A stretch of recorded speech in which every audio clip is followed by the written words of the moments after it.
నమస్తే, welcome to Vijaya Kranti voice of Telangana. This is మణి.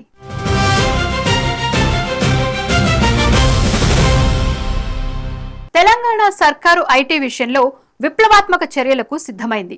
ప్రభుత్వ కార్యాలయాలకు వచ్చే ఇంటర్నెట్ విషయంలో సంచలన నిర్ణయం తీసుకుంది.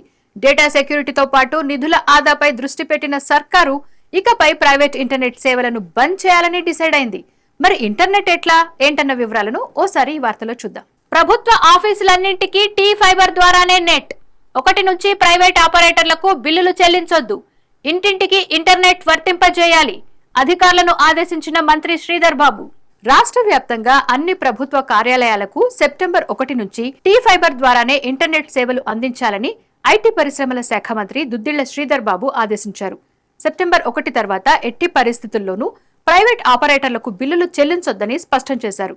సచివాలయంలో టీ ఫైబర్ పై ఉన్నత స్థాయి సమీక్ష నిర్వహించారు.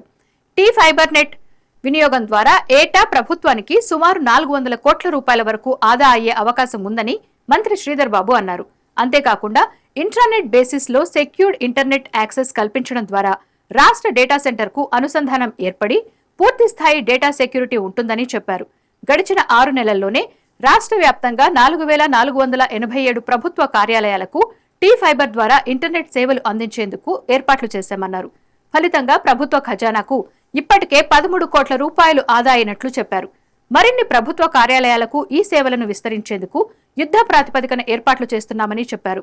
ఈ ప్రక్రియలో క్షేత్రస్థాయిలో తలెత్తే లోపాలను ఎప్పటికప్పుడు సరిచేస్తూనే రాబోయే రోజుల్లోనూ ఎలాంటి ఇబ్బందులు తలెత్తకుండా చర్యలు తీసుకుంటున్నామని అన్నారు. తెలంగాణ వైడ్ ఏరియా నెట్వర్క్లను నెల రోజుల్లోపు పూర్తి స్థాయిలో టీ ఫైబర్ కు బదిలీ చేయాలని సంబంధిత అధికారులను మంత్రి ఆదేశించారు. రాష్ట్ర ప్రభుత్వం అత్యంత ప్రతిష్టాత్మకంగా చేపట్టిన భారత్ ఫ్యూచర్ సిటీకి పూర్తి స్థాయిలో ఇంటర్నెట్ సేవలు అందించేందుకు ఏర్పాట్లు చేయాలని టీ ఫైబర్ కు సూచించారు. అలాగే ఇంటింటికి ఇంటర్నెట్ అందించే ప్రక్రియను వేగవంతం చేయాలని, దీనికోసం ప్రిన్సిపల్ మానిటైజేషన్ పార్ట్నర్ ను ఎంపిక చేసేందుకు టెండర్లు పిలవాలని అధికారులను ఆదేశించారు. ఈ వీడియో మీకు నచ్చినట్లయితే లైక్ చేసి ఈ సమాచారాన్ని ఇతరులకు షేర్ చేయండి. ఈ వీడియోపై మీ అభిప్రాయం కామెంట్ రూపంలో తెలియజేయండి. ఇలాంటి మరిన్ని వీడియోల కోసం మా విజయక్రాంతి ఛానల్ ని సబ్స్క్రైబ్ చేసుకోండి.